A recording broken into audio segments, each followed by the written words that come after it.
Et j'aime autant vous dire que ce n'est que le début. Car mes chers amis, mes chers parséquiens et chères parséquiennes, aujourd'hui je peux vous dire qu'on va moins rigoler. Enfin si, on va rigoler, mais on devrait pas. Parce que pour la première fois sur cette chaîne, nous allons parler d'un film d'horreur. Et pas n'importe quel film d'horreur, le film d'horreur. Le plus grand, le plus ouf, le précurseur, le cultissime, l'Exorciste. Alors, personnellement, je surkiffe ce film. Si vous l'avez vu, ça vous a forcément marqué. Et si vous l'avez pas vu, alors, très honnêtement, ce serait dommage de le découvrir avec ma vidéo, parce que moi, je vais le ruiner comme c'est pas permis. Mais après tout, pourquoi pas ? Car aujourd'hui, on va apprendre ce qu'est un véritable exorcisme. Et en fait, c'est très très simple. Un exorcisme, c'est quand un prêtre demande à un démon de sortir du corps d'un enfant. Et un exorcisme inversé, c'est quand c'est le démon qui demande au prêtre de sortir de l'enfant. Alors attention, je m'adresse à toi qui me regarde bien tranquillement derrière ton écran, bien à l'abri. Prépare-toi, parce que tu auras peur. Oui, tu auras peur.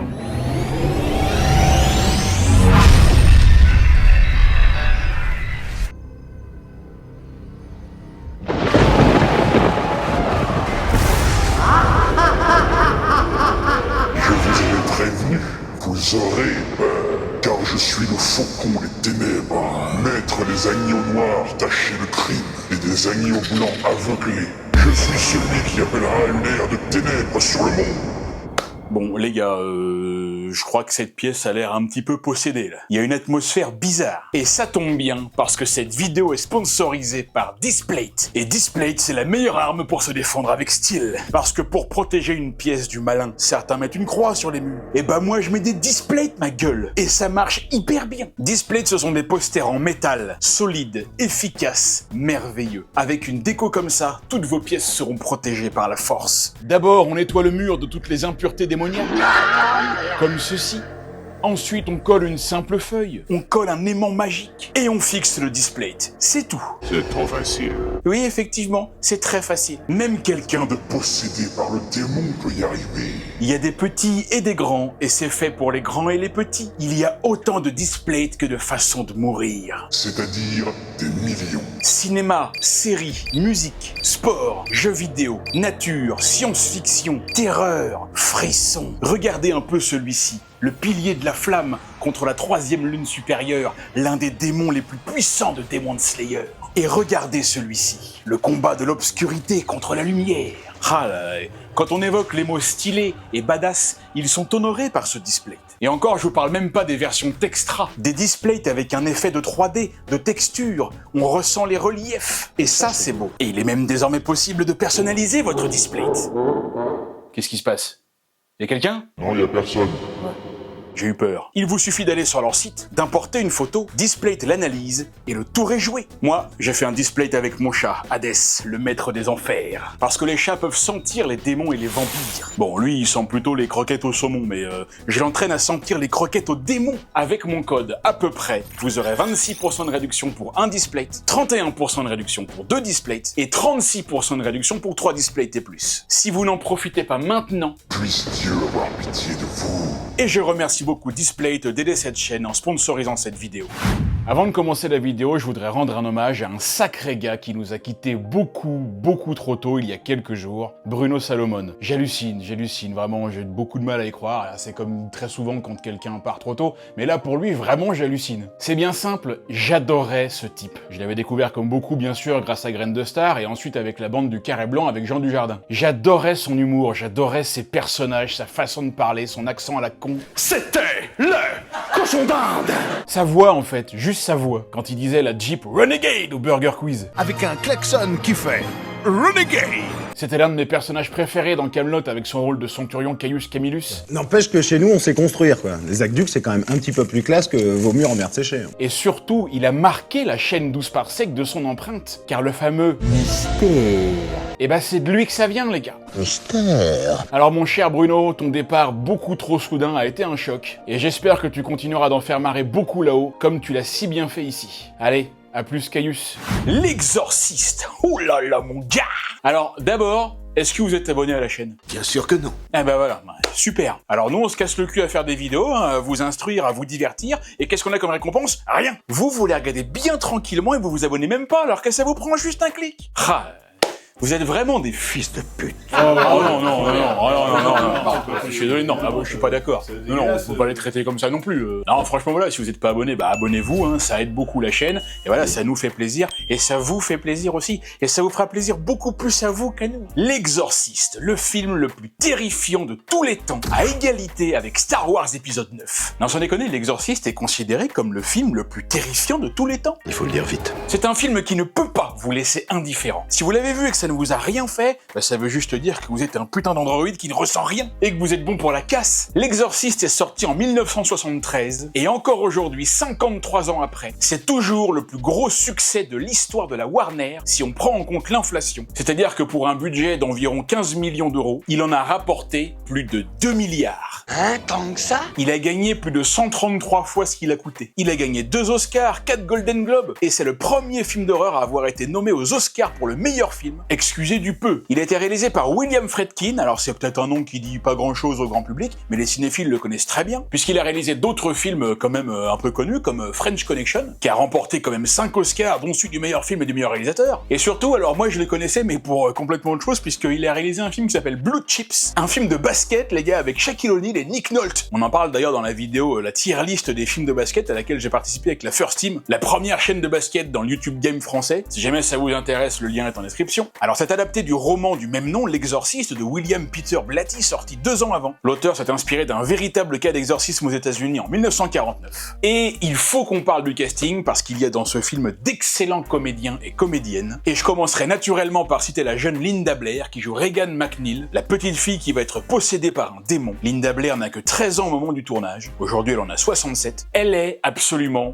incroyable. Je sais pas comment elle a fait pour être aussi intense, je veux dire, aussi réaliste dans son jeu. Elle a quand même que 12 ans, la petite. Elle est, mais littéralement, possédée. On retrouve aussi Ellen Burstyn qui joue sa mère, Chris McNeil. Ellen Burstyn est une très grande actrice qui a joué dans 70 films. Elle a même eu l'Oscar de la meilleure actrice pour le film Alice n'est plus ici de Martin Scorsese en 74, donc 1 an après L'Exorciste. En plus, comme par hasard, elle était même pas là pour venir récupérer son Oscar, cette conne. Pourquoi conne? Arrête, c'est pas grave. Non mais attends, les Oscars c'est 1 fois par an, puis t'es pas nommé tout le temps en plus, donc je sais pas, t'es nommé pour la meilleure actrice, tu te prépares quoi, tu te rends disponible. Je suis pas désolé, hein. Moi, Ellen Burstyn, je l'avais découvert dans Requiem for a Dream, un sacré film choc ça aussi. Et c'est également elle qui joue Murphy vieille à la fin d'Interstellar là. Eh oui, elle est là la vieille mémère. Oh bah alors, bah oui. On découvre aussi Jason Miller qui joue le père Karras. Pas grand chose à dire sur lui si ce n'est que L'Exorciste est son premier rôle au cinéma. Lui c'était plutôt un type de théâtre avant, mais il a accepté le rôle parce qu'il disait que c'est un personnage qui lui ressemblait énormément. Il avait un peu le même parcours. À noter également que c'est le père de l'acteur Jason Patric. Je ne savais pas. Eh oui, bah écoute, maintenant tu le sais. Jason Patric, on l'aime bien, voilà, bon, il a fait quelques trucs cool. Moi, je l'ai bien aimé dans Sleepers. Et surtout, mes amis, on retrouve un immense acteur qui nous a quittés en 2020. Max von Sydow. Le type qui a juste joué dans plus de 150 films sur plus de 70 ans de carrière. Et ce n'est donc pas étonnant si c'est déjà la 4e fois qu'on le voit sur la chaîne, puisqu'il jouera plus tard dans Judge Dredd, dans Minority Report, et aura aussi un rôle secondaire dans Conan le Barbare. 3 films dont j'ai déjà parlé sur la chaîne. Et encore, on aurait pu le voir 1 ou 2 fois de plus parce qu'il a aussi joué dans Dune, mais celui de David Lynch dont j'aurais dû parler. Mais moi j'ai préféré analyser les 2 films de Denis Villeneuve. Et enfin, il a également un petit rôle ô combien important au tout début de Star Wars épisode 7. Mais, chose très étrange me direz-vous, en 9 ans d'existence, je n'ai jamais parlé d'aucun film Star Wars sur la chaîne. Bah si, t'as parlé de l'épisode 8, de l'épisode 9 et de Solo. Oui, mais c'est ce que je dis. Je n'ai jamais parlé d'aucun vrai film Star Wars sur la chaîne. Et le truc complètement ouf avec Max von Sydow dans ce film, c'est que là, par exemple, quand vous le voyez là comme ça, à votre avis, il a quel âge? Max von Sydow joue le père Lancaster Merrin qui va être appelé pour venir faire l'exorcisme avec le père Karras. C'est un personnage usé, tu vois, par des décennies de combat contre le mal. Dans le film, il est au bout de sa vie, quoi. Il en peut plus, le bordel. Regarde-le, il est vraiment fragile physiquement, il est fatigué, il prend des médocs et tout. Alors que paradoxalement, c'est aussi quelqu'un qui a beaucoup d'expérience, et c'est d'ailleurs le seul personnage du film qui n'a pas peur du démon. Et là, bah franchement, on dirait qu'il a bien entre 70 et même, il peut même taper dans les 80 balais, tu vois. Et pourtant, Max von Sydow est né en 1929. L'Exorciste est sorti en 73. Faites le calcul. Il a donc 44 ans. C'est ouf, franchement, je trouve ça absolument génial d'avoir réussi à lui coller 30 piges dans la tronche comme ça sans que personne s'en aperçoive. C'est hyper crédible, quoi. Bon, après, voilà, hein, au final, c'est juste 2 coups de maquillage. Lui, il respire difficilement et puis il marche lentement. Bon, voilà, mais n'empêche que si on vous le disait pas, bah, je suis pas sûr que vous le remarqueriez. Ce qui est d'ailleurs un petit peu le principe. Ce qui est génial aussi, bien sûr, c'est le thème musical. Et figurez-vous que moi, j'étais sur le cul quand j'ai appris que c'était pas du tout une musique qui avait été composée pour le film. C'est un morceau qui n'a rien à voir, histoire et qui existait déjà et que le réalisateur a simplement kiffé quand il l'a écouté. Ça s'appelle Tubular Bell de Mike Oldfield. Alors c'est un peu un truc expérimental, tu vois, ça fait un peu électro. Ils l'ont réarrangé pour le film, tu vois, mais sinon c'est ça, quoi, et c'est cool. Alors, il faudrait aussi que je prenne du temps pour vous parler du tournage du film, parce que là aussi, il y a gavé de trucs à dire. Il faut que vous regardiez le making-of, parce que ce film a été appelé le tournage maudit. Je vous dirai juste une info qui pose les bases. Pendant le tournage, il y a eu 9 morts. Hein, tant que ça? Alors, soit en lien direct avec le film, hein, ça peut être, il y a un acteur, il y a des techniciens, par exemple, t'avais notamment un gardien de garage qui gardait un entrepôt avec du matos, bah voilà, il est mort. Et il y a eu aussi des personnes en lien indirect, c'est-à-dire plutôt des membres de famille de différentes personnes du film. Max von Sydow, par exemple, il a perdu son frère pendant le tournage. Linda Blair, elle a perdu son grand-père. Et Jason Miller, il a failli perdre son fils dans un accident de moto. Le plateau a pris feu, des acteurs se sont blessés. Ellen Burstyn, elle a fait une chute de ouf pour les besoins d'une scène et elle s'est grave blessé le dos, elle a eu des séquelles toute sa vie. En plus, le réalisateur, c'était un bon gros enfoiré aussi sur le plateau. Il faisait des putains de crasses aux acteurs et aux actrices, tu vois, pour leur foutre les boules, les déstabiliser, quoi, pour qu'ils aient vraiment peur et qu'ils soient au bout de leur vie. Il y a même un moment donné, je crois, où il a carrément mis une gifle à un comédien pour que l'autre il soit choqué et puis il en pleure et puis le réalisateur, il est quoi, action. Dans la chambre de Reagan où ils font l'exorcisme, ils avaient volontairement baissé la température pour qu'il fasse hyper froid, pour que les deux prêtres soient grave en galère. La condensation qui sort de leur bouche, c'est de la vraie. Enfin voilà, le tournage a été à l'image du film, vraiment éprouvant. Il y aurait beaucoup de choses à dire là-dessus, mais voilà, vous trouverez plein de vidéos sur YouTube qui l'ont fait avant moi, si ça vous intéresse. À savoir aussi qu'il y a eu deux versions du film, l'original sorti en 73 et le Director's Cut sorti en 2000 avec quelques ajouts qui rendent le film encore plus flippant. Et c'est bien sûr de cette version-là dont on va parler aujourd'hui. Allez, on lance le film. Alors, qu'est-ce qui va se passer? Putain, la lumière s'est éteinte. Hein, mais t'as eu peur pour ça? Attends, ça fait archi peur. J'ai failli avoir une crise cardiaque. Bah et donc, si t'as peur pour ça, tu peux arrêter le film tout de suite, hein. Ouais, bah t'as raison, tu vois. Ouais. Bon, on va changer, non, on arrête. Mets autre chose. C'est mieux, ça fait moins peur. Pourquoi on entend Allahu Akbar? C'est quoi le rapport? Aucune idée. Attends, comme par hasard, il y a un truc d'exorcisme avec le diable et tout, et on entend Allahu Akbar. Well.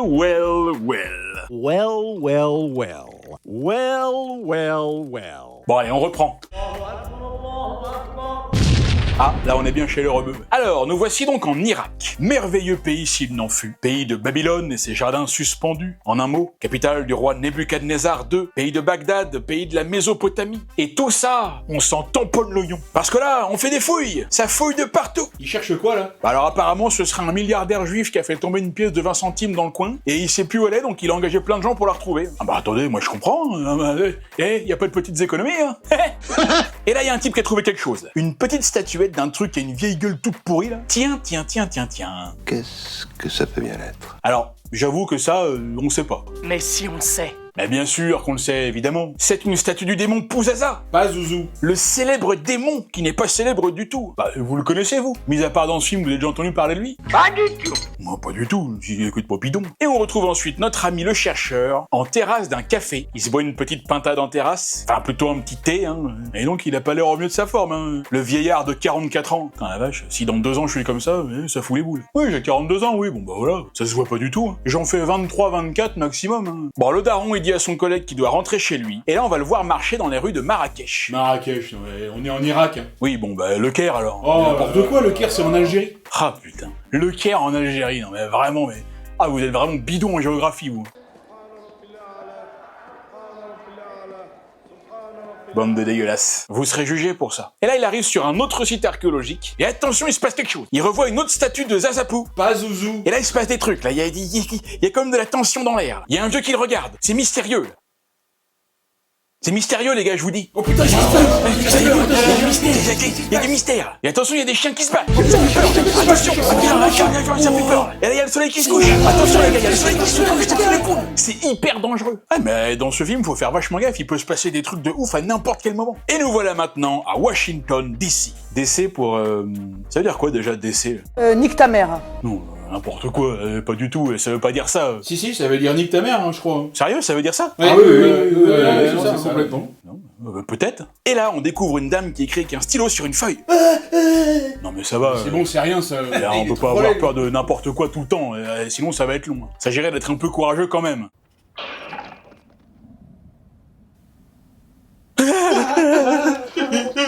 La dame entend des bruits, ça vient du grenier les gars. Ça fait peur. Ça fait peur le grenier. Elle vérifie dans la chambre, sa fille dort tranquillement. Bon, déjà c'est pas la gamine qui est réveillée et qui fait chier, ce qui est quand même bien souvent le cas avec les gamins de cet âge-là la nuit. Et le lendemain, elle dit aux gens qui bossent pour elle, parce qu'apparemment elle a des gens qui bossent pour elle. Oh, Karl, on a des rats au grenier, pensez à mettre des pièges. Voilà, donc pour elle, ce sont des rats. Bah, en même temps, qu'est-ce que ça pourrait être d'autre? Après, les bruits étaient quand même assez chelous, hein. Ils étaient forts déjà, puis ils étaient secs. Alors, peut-être que ce sont des rats qui font les travaux, tu vois, je sais pas, ou des jeux. Si ça se trouve, ils jouent au chamboule tout. Je suis le meilleur, bon, enculé. Toi, il se marre, quoi. Non, mais c'est possible, hein. Bah c'est même sûr, hein. Bon, Karl, lui, les rats, il y croit pas du tout, mais bon, il s'exécute. Et là, dans la scène d'après, on découvre que la petite dame, eh ben, c'est une actrice. Et oui, truc de ouf, et voilà, on voit le réalisateur qui parle à un monsieur, là. Tiens, bah lui, justement, c'est William Peter Blatty, celui qui a écrit le roman, là. Et là, elle tourne une grosse scène, il y a plein de figurants, on dirait des étudiants ou je sais pas quoi. Ça a l'air d'être une manifestation, donc c'est forcément des étudiants. Et là, attention, action les caméras. Et donc, j'ai une question, là. À quelle heure est-ce que vous fermez vos gueules? Vous avez fini de nous emmerder, là, vous avez pas autre chose à foutre? Alors, retournez bosser maintenant, bande de guignols. Je vous défonce tous. Ah oui, elle est vénère, là. Bon, après, c'est un rôle, hein, bien sûr. Hein. Et là, dans la foule, la caméra s'intéresse à un monsieur, un homme d'église, qui regarde la scène et qui rentre chez lui. Bon, écoutez, on ne sait pas qui c'est. Mais si on le sait. Non, on sait pas encore qui c'est, non. Tout ce qu'on sait, c'est que... Ce personnage est important. Et là, on repasse sur Madame McNeil qui rentre chez elle. Et là, les copains, le thème musical arrive. Et avec lui, les premiers frissons. La scène dure à peine quelques secondes, mais elle est déjà terriblement efficace. On nous met déjà la pression, là. On a l'impression que le mal peut surgir, que le mal va surgir. On sait pas pourquoi, mais on ressent déjà une sorte de présence invisible. C'est comme si quelque chose s'était déjà installé avant même que l'histoire du film ne commence vraiment. On sent qu'il y a un truc qui cloche, mais on sait pas quoi. Mais si on le sait. Mais ta gueule, toi! On le sait parce qu'on connaît le film. Mais je veux dire, techniquement, à ce moment-là dans l'histoire, on le sait pas. On sait rien. Donc ferme-la, putain. Chris arrive chez elle, et on découvre donc sa fille Regan, 12 ans, très gentille, très mignonne, très douce, très pure. Elle est belle, elle sent très bon. Souriante, sympa, la jeune fille adorable. On voit immédiatement qu'elles ont une super relation mère-fille, qu'elles s'aiment plus que tout. Et rien que ça fait déjà plaisir. Et là, Regan lui raconte ce qu'elle a fait aujourd'hui, et elle lui parle d'un type qu'elle a rencontré en faisant un pique-nique avec sa nounou. C'était quoi? Il était beau. Ah, un beau monsieur. Le type, il m'a laissé monter dessus, c'était super. C'est vrai? C'est vrai. Elle l'a monté presque une demi-heure. C'était génial. J'ai adoré. Ah... Elle parle de quoi exactement, là? Elle parle d'un cheval, il y a un monsieur qui l'a laissé monter dessus. Ok, d'accord. Enfin voilà, elles s'adorent, elles jouent ensemble. Tout va bien dans le meilleur des mondes. Quand on sait ce qui va se passer après, parce que pour le moment, on ne sait rien. Mais si on le sait. On retrouve le prêtre, le père Carras, qui va rendre visite à sa mère qui est âgée, fatiguée. Il va lui dire qu'elle pourrait aller en maison de retraite, mais elle, bien évidemment, comme tous les vieux butés, là, elle va pas vouloir y aller en disant que elle veut pas bouger de chez elle. Ah, les vieux aujourd'hui, c'est terrible. Ah non, mais l'égoïste, celle-là aussi, sérieux. Oui, égoïste, parfaitement. Bah oui, parce que ça force son fils à prendre de son temps pour venir s'occuper d'elle. Il a peut-être pas que ça à foutre non plus, hein. Il a un boulot, hein, il est prêtre, il doit aller évangéliser des gens. Hein, bah n'empêche que ça, il s'agirait de pas l'oublier. Hein. À la nouvelle scène entre Chris et Regan, on apprend quelques petits trucs, on comprend que le père s'est barré. Regan dit à sa mère qu'elle sait qu'elle a un nouveau mec. Pour l'instant, c'est plutôt tranquille. Rien de bien intéressant. On aurait presque hâte que ça commence vraiment, hein, le Pazizi, là. Pas Zouzou. Oui, bah alors, mais qu'est-ce qu'il fout? Il est où, là? Je dois dire qu'il se fait un petit peu atteindre. On retrouve le père Carras qui dit à son collègue qu'il veut quitter son taf parce qu'il n'y croit plus. Je crois que j'ai perdu la foi, Tom. Eh oui, et ça c'est quand même une phrase un peu de ouf. Un curé qui perd la foi. Alors là, il a vraiment dû se passer quelque chose de dingue. Comme par exemple dans Signe de M. Night Shyamalan, un film dont j'ai déjà parlé dans ce qui est peut-être la meilleure vidéo de la chaîne, où Mel Gibson joue un pasteur qui a perdu la foi suite au décès accidentel de sa femme, tué par le réalisateur Shyamalan lui-même. Et d'ailleurs, pour plus de réalisme, ils avaient vraiment tué 43 femmes. Ah non, mais Shyamalan, c'est un réalisateur qui fait beaucoup de prises. Ouais. Alors bon, écoutez, moi, j'y connais pas grand-chose, hein. Mais bon, je veux dire, perdre la foi pour un truc aussi bénin, excuse-moi, c'est un peu n'importe quoi. Et alors à la fois, soit tu l'as pas. Il y a pas de... Hein? Bon. Retour chez les McNeil, c'est la nuit, et Chris se réveille et voit que Regan est venue dormir dans son lit. Et quand elle va lui demander pourquoi elle est là, Regan va lui répondre quelque chose de très étrange. Il y a mon lit qui saute. Alors, j'arrive pas à dormir. Il y a mon lit qui saute. Ah! Quoi? Bah, je sais pas, j'ai un peu peur, mais pas trop. Ah oui.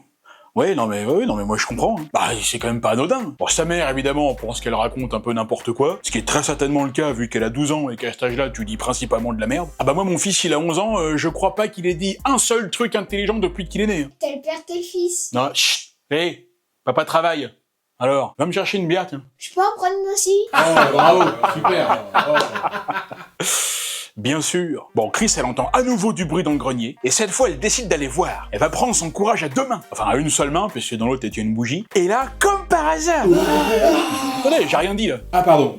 Laisse-moi parler. La lumière ne marche plus dans le grenier. Voilà donc un autre mystère. Elle monte au grenier, elle avance lentement, et soudain, il se passe rien.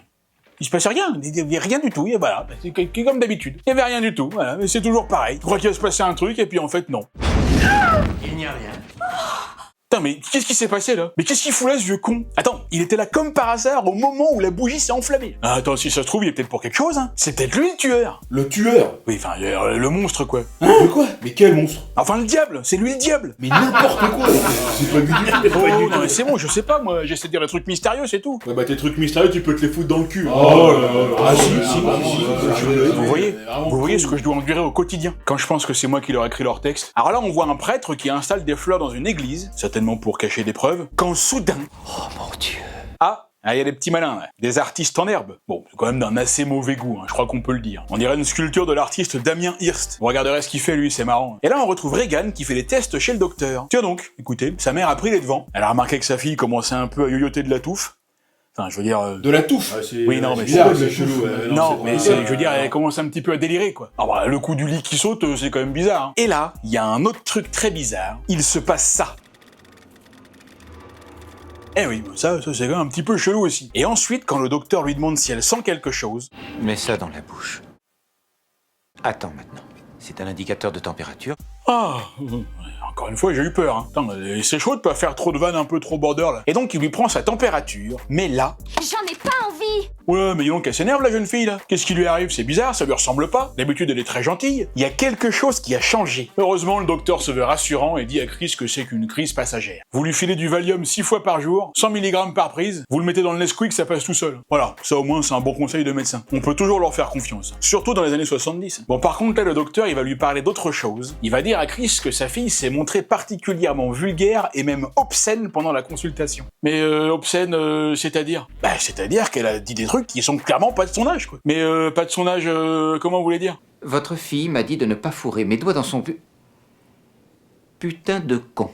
Ah oui, effectivement, ça c'est pas terrible. C'est même très bizarre. Sa mère hallucine, elle est hyper choquée. Regardez l'autre l'enfoiré, là, il se marre un peu, quoi. Hey, ça le fait marrer, ça. Ah, il trouve ça marrant. Et c'est vrai que quelque part, c'est un peu marrant quand même. Pas trop non plus, voilà. Juste un petit peu. En tout cas, le docteur lui dit que tout va bien pour pas qu'elle s'inquiète. Et là, le soir, il y a une petite chouille à la maison. C'est la fin du tournage, tout le monde se retrouve dans une ambiance chaleureuse et bon enfant. Tout se passe à merveille. On a bien évidemment le tonton qui a bu un petit verre de trop et qui se lâche un peu. Sale fumier de nazi. Eh oui, mais il est toujours là, celui-là. On n'arrive jamais à s'en débarrasser. Et là, on apprend au détour d'une conversation que le père Carras, eh ben ça y est, il vient malheureusement de perdre sa mère. C'est drôle.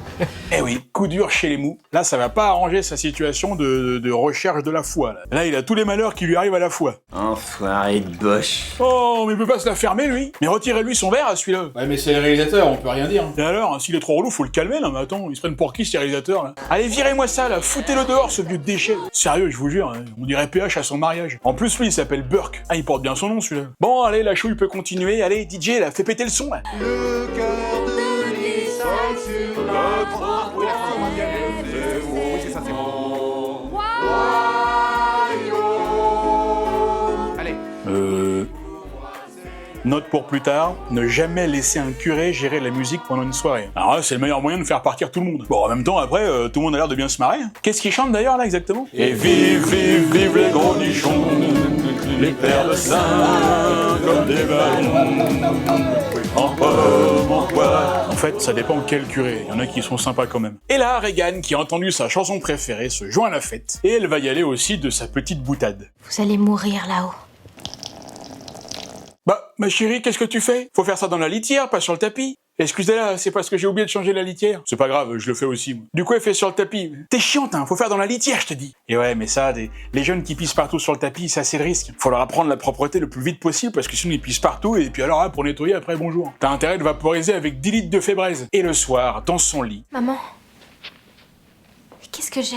Et mine de rien, cette phrase est assez importante parce que là, on voit que Regan sait qu'il se passe quelque chose et qu'elle est en train de changer. Elle en est consciente, et ça, c'est bien. Pourquoi? Je sais pas. Qu'est-ce que ça change? Je sais pas, j'ai dit ça comme ça. Mais ça, en tout cas, ça rassure sa mère, hein, qui se dit que ça va aller et que c'est juste passager. Ouais, qu'est-ce qui se passe là? Le curé est venu dans sa chambre pendant qu'elle dormait? Oh là là là. Non, je sais pas.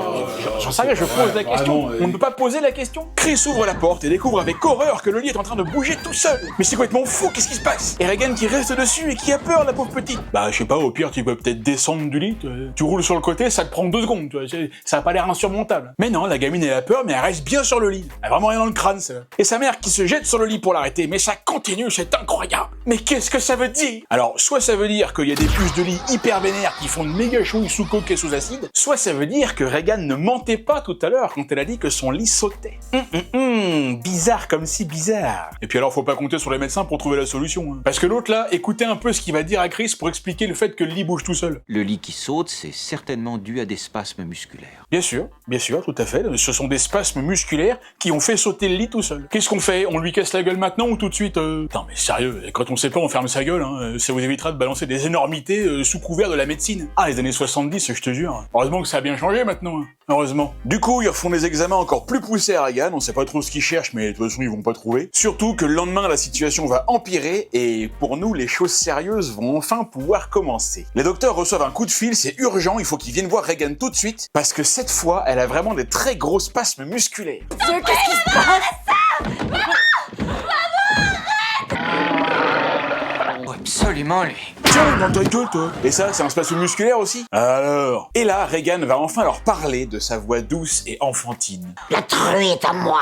Baise-moi. Baise-moi. Quoi? Baise-moi. Bah écoutez, puisque c'est demandé si gentiment. Oh, non, c'est pas ce que je veux dire. Non, c'est vraiment un truc de fou, mais qu'est-ce qui se passe là? Qu'est-ce que c'est que cette voix horrible tout à coup? Pourquoi il y a des trucs comme ça? Mais c'est un truc de taré là. Là, c'est plus elle, là il se passe quelque chose. Allez, les médecins lui font une piqûre, Chris sort en hurlant de peur et de douleur. Bon, bah écoutez, c'était somme toute un petit moment assez sympa, hein. C'est à refaire, hein. Oui, Ça monte tranquillement en intensité, là. N'empêche, attendez, vous imaginez un peu, vous, si votre gamin de 11 ans, il se mettait à dire des trucs comme ça? La truie est à moi. Non, arrête, c'est pas marrant, là. Chris pique une crise devant les médecins, qui n'osent pas trop lui dire que là, ils sont un peu guélards. Hein. Ils vont refaire d'autres tests encore plus vénères, mais ça va toujours rien donner. Et là, il y a un docteur qui dit enfin quelque chose d'intelligent. Je crois qu'il va falloir appeler un psychiatre à notre secours. Eh ben quand même, c'est pas trop tôt. Bon, en fait, qu'elle se fasse aider par un psychiatre ou pas, ce sera pareil. Mais bon, c'est quand même bien de proposer. Chris rentre chez elle, et à partir de là, on va commencer un peu à monter les curseurs de l'horreur et de l'angoisse. Attention, vous avez des petits là, hein, il va falloir les emmener se coucher, parce que là,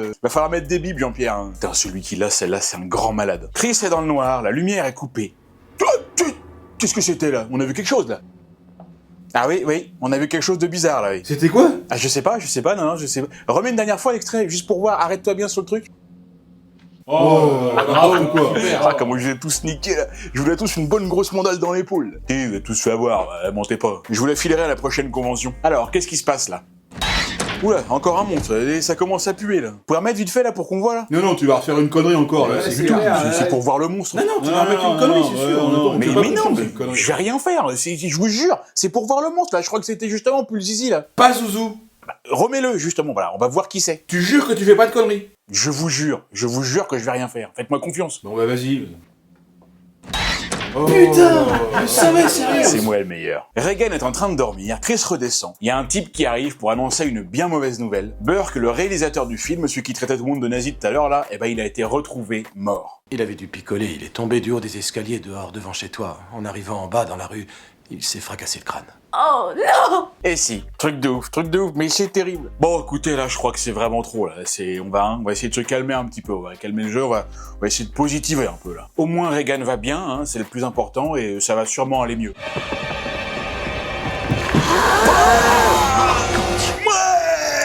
Le truc de malade mental.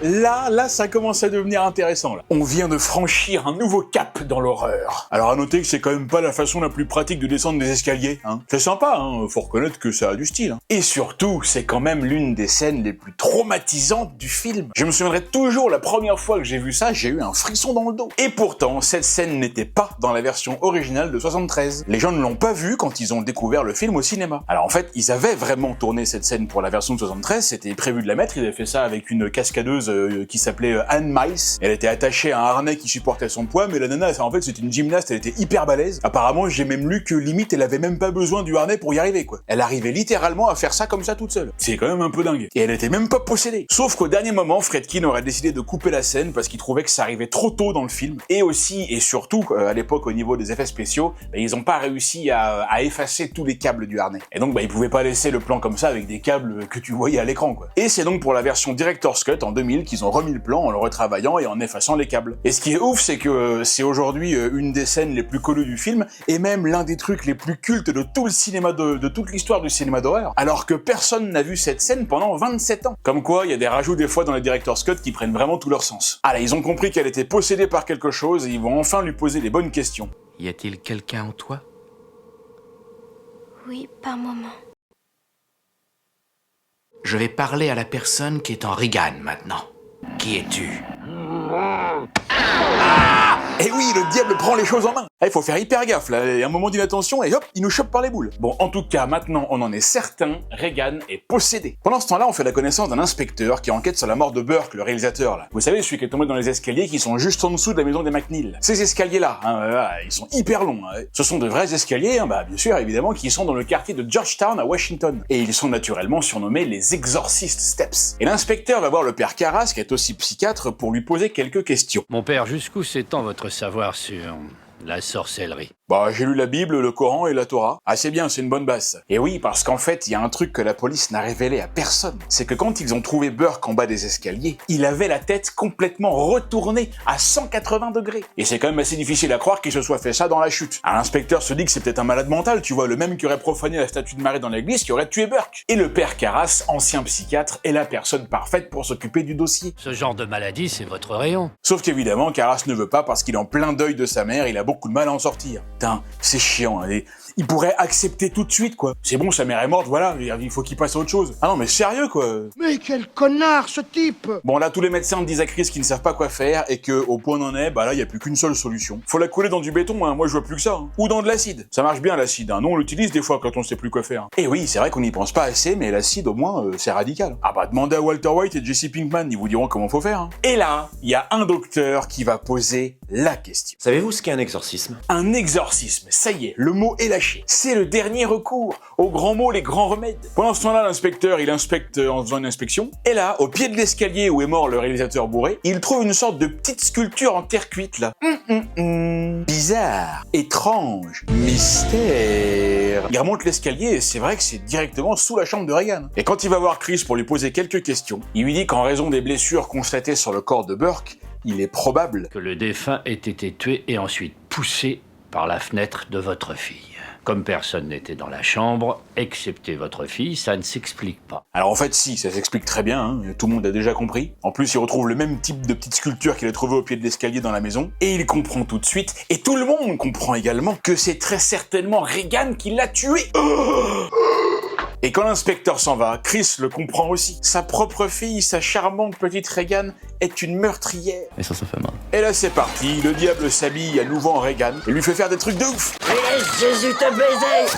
Laisse Jésus te baiser! Alors, c'est vrai que c'est avec ce type de phrase qu'on voit que le diable est quand même quelqu'un d'un petit peu taquin. Il est joueur, hein, il aime bien titiller un peu, en blasphémant, hein, et en provoquant volontairement de manière très choquante. Alors personnellement, c'est vrai que c'est un humour dont je pourrais être assez fan, mais bon, malgré tout, c'est vrai que cette scène-là, encore une fois, elle est très dérangeante, quoi, elle est très choquante. D'autant plus que les objets se mettent à bouger tout seul dans la chambre. Chris essaie de calmer sa fille, mais le démon est plus fort qu'elle. Et on va dire que le démon a lui aussi eu une très bonne éducation religieuse. Laisse-moi!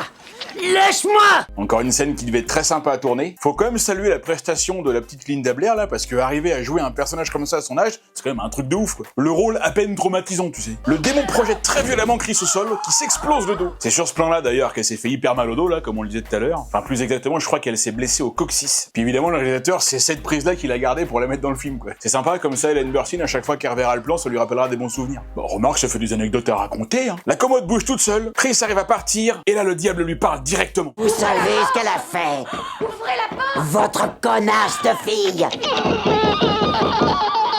Le cri déchirant, quoi. Bon, après, on sait pas si c'est vraiment elle ou s'ils ont juste enregistré un dérapage d'une bagnole sur un circuit. Ellen Burstyn aussi fait un travail absolument dingue. Hein. C'est son cri qu'on entend là, clairement. C'est un cri qui vient du plus profond de ta chair, quoi, qui te glace le sang. Allez, elle rencontre enfin le père Karras et lui demande de venir voir sa fille. Elle a quel âge?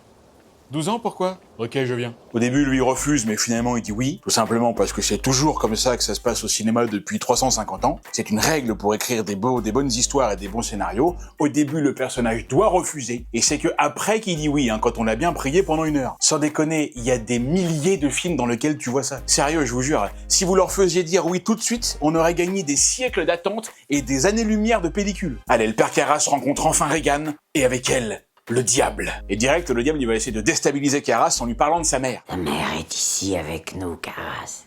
Tu veux lui laisser un message? Si c'est vrai, tu dois connaître le nom de jeune fille de ma mère. Comment il a tué? Elle dit, il est beau ce Karras là. Ah, le démon, il en a pas peur du tout, parce que il a pas la réponse là.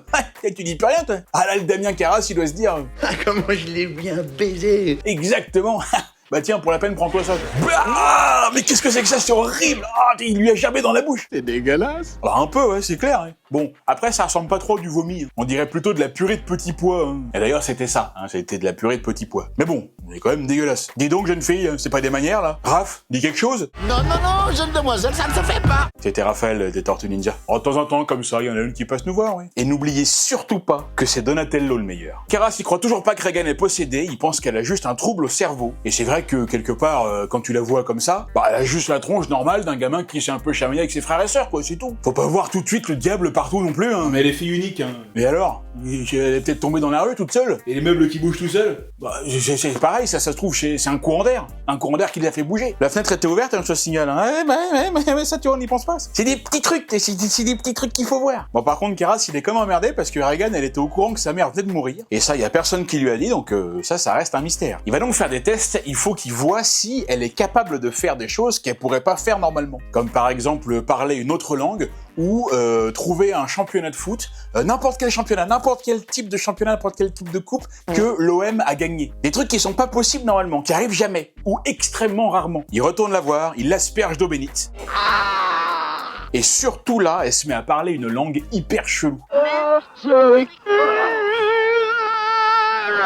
Et là, ça commence vraiment à puer sérieusement. Ah désolé, mais je me suis pas encore changé ce mois-ci. Non mais je parle du film là. Karras a enregistré Regan et quand il fait écouter ça à l'ingé son, le type dit que c'est pas une langue étrangère, en fait elle parle juste notre langue à l'envers. Donne-nous le temps qu'elle meure. Et oui, et là cette fois c'est sûr, Regan ne peut pas faire ça toute seule. Seul le diable peut proférer de telles obscénités. Il va donc voir son supérieur pour avoir l'accord de procéder à un exorcisme, et on lui dit qu'il serait aidé par le père Lancaster Merrin, car ce dernier a déjà fait un exorcisme en Afrique qui a duré plusieurs mois, et c'est quelqu'un avec de l'expérience. Et en plus on l'a vu au début du film et on l'a plus revu depuis, donc ce serait bien de le revoir un peu, parce que sinon tout le début il servait à rien. Ah oui, c'est vrai, mais ça c'est pas bête. Ah non mais ils réfléchissent, les hommes d'église, faut pas croire. Et il est là le père Merrin, on lui envoie un message, et le voilà qui arrive directement de nuit dans l'antre du diable. Ah, ce plan de ouf, mais il est magnifique, tellement cultissime, iconique, légendaire. La composition du cadre, la lumière, le décor, l'ambiance, les gars. Et vous savez ce qui est mieux qu'un plan de ouf? 2 plans de ouf. Regardez le plan suivant quand Chris lui ouvre la porte.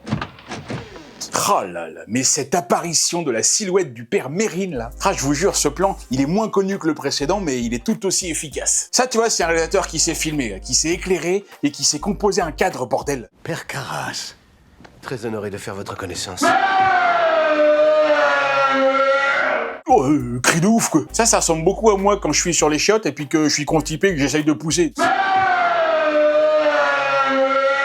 Merrin donne des indications à Karras. Il lui dit qu'il faut surtout pas écouter le démon car il va mentir pour essayer de les déstabiliser. C'est un menteur, le démon ment. C'est marrant, on dirait qu'il se prépare à faire une réunion avec un banquier. Ou non, plutôt un garagiste. Il mentira car il veut nous égarer. Ouais, ça c'est un garagiste. Et là, les 2 prêtres montent l'escalier. Et encore une fois, tous ces plans, je les trouve géniaux. Ce sont que des gros plans sur les visages silencieux et fermés. Parce que la situation est tellement incroyable, tellement monstrueuse. Il y a une tension de malade. En fait, là, le réalisateur, il transforme un simple escalier en chemin vers l'enfer. On entend les cris du démon derrière la porte. Et eux doivent l'éliminer. Allez, on entre en piste. Bonjour, comment ça va? Bon, on va y aller étape par étape. On va commencer tranquille, on va essayer de pas l'énerver tout de suite. Je t'habite au fond de son cul, espèce de minable connard, suceur de queue. Ah bah trop tard, il est déjà énervé là. Silence! Et non, c'est pratique le bénite quand même. Et pourtant c'est glauque, je veux dire, ça attaque pas quoi. Me demande si ça pourrait pas encore mieux marcher qu'un truc qui décape vraiment quoi. C'est genre un bon cognac ou une bonne petite liqueur de poire, tu sais, ou de châtaigne. Un bon truc de fermier qui tue les mauvaises herbes. Genre l'alcool qu'ils boivent dans les bronzés font du ski là. Ah bah ça le truc, t'as même pas besoin de le bénir, tu le balances sur le démon, le truc il prend feu tout de suite. Bon après, faudrait quand même essayer de pas trop abîmer Regan, hein, même si elle est déjà bien amochée. Allez, on se concentre là, il y a un texte à réciter, hein, silence, hein, tout le monde écoute bien s'il vous plaît. Dégueulasse.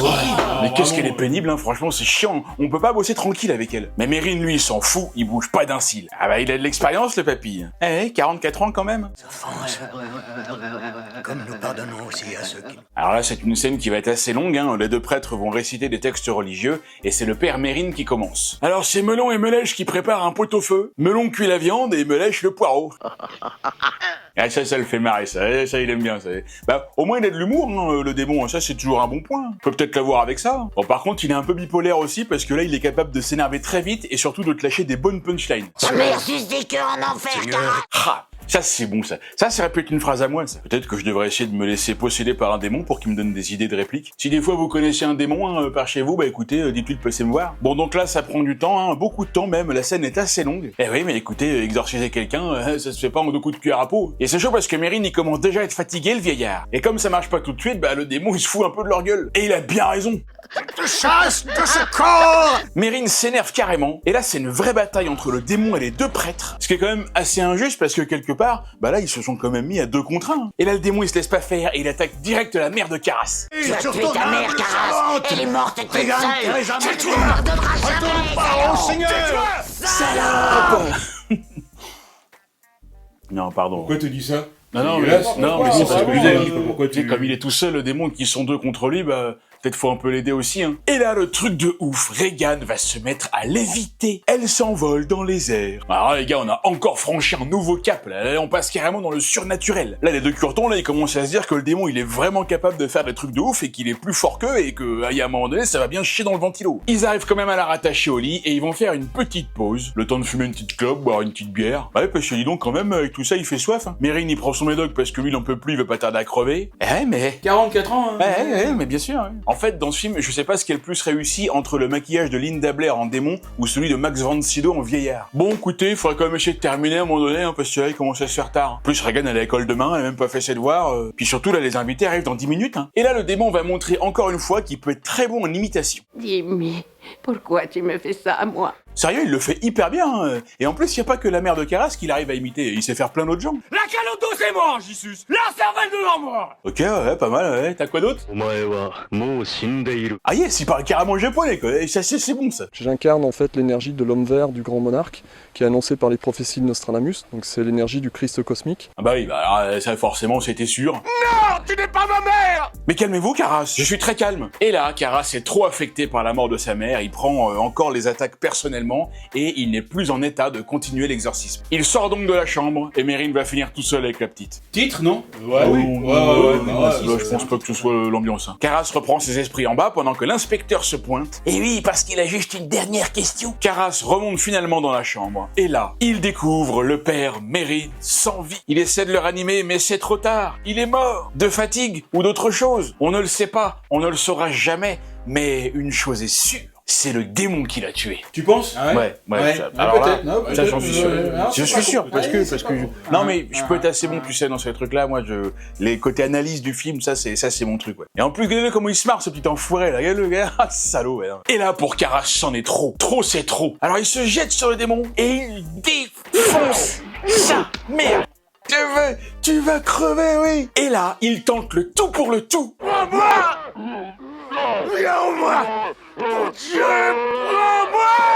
Alors, même si c'est pas du tout ni l'ambiance ni le moment, là on a quand même un très très beau titre. Et là mes amis, le truc de ouf, Caras relève la tête, il voit sa mère, et ça y est, il est à son tour possédé par le démon. Et pour tuer le démon, il n'a d'autre choix que de se tuer lui-même. Alors il se jette par la fenêtre et dégringole tous les escaliers jusqu'en bas, c'est terrible. Chris et l'inspecteur arrivent, Regan est à nouveau elle-même, et Caras qui s'est sacrifié, gît en contrebas. Et voilà. C'est horrible, c'est complètement fou, c'est extrêmement triste. Et surtout, tout ça, tout ce qui s'est passé, c'est de la faute de Chris. Bah pourquoi?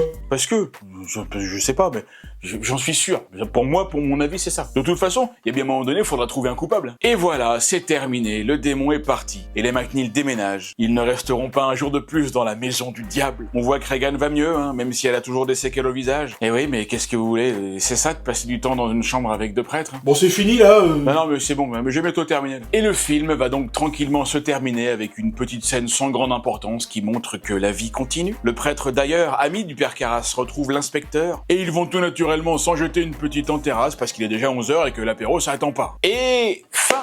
Et voilà, c'est tout ce que je pouvais vous dire sur le film L'Exorciste. J'espère que cette vidéo vous a plu. Je me suis un petit peu frotté pour la première fois au genre du cinéma d'horreur, le vrai. Et j'ai beaucoup aimé écrire cette vidéo parce que tout simplement j'adore ce film. C'est de mon point de vue une œuvre vraiment incroyable, hein, extrêmement dérangeante et incroyablement bien jouée par tous les comédiens et comédiennes, à commencer bien sûr par la petite Linda Blair qui est assez hallucinante. Et presque 50 ans après, L'Exorciste continue de hanter le cinéma. Parce que c'est pas seulement un film qui fait peur, il a donné à l'horreur une crédibilité, une intensité et un réalisme qu'on n'avait jamais vu jusqu'à là. À sa sortie, il y a des spectateurs qui s'évanouissaient dans les salles. Et d'ailleurs, je pense qu'on va retrouver ce genre de phénomène avec le film Le Mandalorian et Grogu, tellement ça va être nul. Avec L'Exorciste, Hollywood a compris qu'un film d'horreur pouvait devenir un véritable phénomène culturel. Et depuis, tous les films qui ont parlé de possession ont un petit peu marché dans ses pas. Merci beaucoup d'avoir suivi cette vidéo comme d'habitude. Merci beaucoup de rester fidèle à la 12 par secte. On lâche rien, on continue. La prochaine vidéo arrive bientôt. On va se refaire un film vraiment cool et pour une fois, c'est un film français. Et ensuite, en avril, on repart un peu sur l'astro. Allez, je vous laisse. Je vous dis à très vite pour un prochain épisode. C'était Yann Solo sur 12 par sec. Ciao!